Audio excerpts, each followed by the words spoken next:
And hundreds of Ruth Bader Ginsburg's former law clerks lined the steps of the Supreme Court today to greet her one final time. And someone who knows firsthand what clerking for the justice is like is San Diego federal judge for the Ninth Circuit Court of Appeals is Judge John Owens. And he joins me now to talk more about the late justice. Thank you for being here this evening, Your Honor. Certainly. Nice to be here. Well, she must have made quite an impression for all those former clerks to come out and honor her like that today. What was it about working for her that touched people like that? And what was it like for you back in the late 90s? So she was truly one of a kind. And I think the thing that stands out for all of us is that she was so tough. She had such tenacity. And you look at this little person, I mean, she was 5 feet tall, maybe 90 pounds. And yet she was tougher than any professional football player, MMA guy you'd ever meet. When you look at her life, at all the struggles she had, her mom died when she was in high school. When she was newly married, she had a kid and her husband got cancer. She graduates first in her class from Columbia Law School and can't find a job.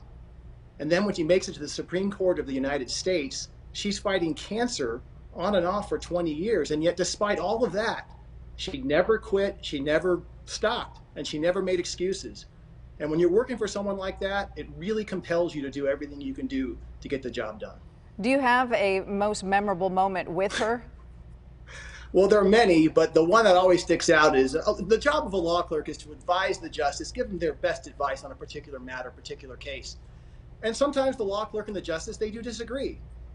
But there needs to be a time where the law clerk needs to stop disagreeing. And I think I might have crossed the line one time.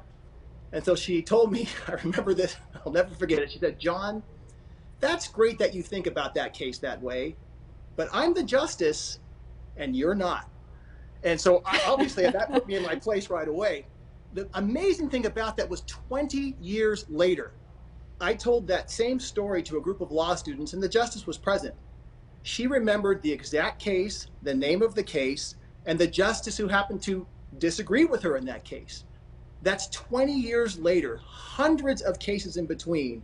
And yet she remembered it like it was just yesterday. That is extraordinary. It really is. And she was formidable and, of course, famous for her dissenting opinions. And obviously she wasn't a shrinking violet, and she was known for her work ethic as well. So take us through her process when she was formulating those opinions. Well, I've never seen someone work so hard to get what the right answer was. And she would work very late at night. I mean, 1, 2, 3 in the morning. And, you know, I was 25 years old at the time, and she was in her mid-60s, and I was like, you know, it's time to go to bed. But she was just plowing away, and the next morning, there was a fax machine back then, there would be this draft opinion or draft memo, and she had stayed up all night to work on it. And as a young person, it was a really good role model to say, well, look, if she's willing to do this, I better get my acting gear. And we all did. Let me ask you something, because you've kept in touch over the years. I don't know the last time you spoke with her, but did you see an evolution when she went from being a legal icon to this popular culture icon? I did. And if you had asked me in 1997, do you think she's going to be this internet meme? No, I would have said absolutely not. You know, it shows that people can change a little bit. And I think she really enjoyed the young people making her this kind of status that she became. She really believed in this country. She cared deeply about the United States. She wanted everyone to have opportunities. And the fact that young people were so excited about her, I think made her feel good, like she was making an impact. Well, Judge John Owens, we thank you so much for giving us a glimpse inside what it was like clerking for her at this extraordinary time. Yeah. She was quite a lady. It's a sad time, but her legacy will live on. All right. Judge John Owens, thank you so much. Federal judge here in San Diego. We appreciate your time.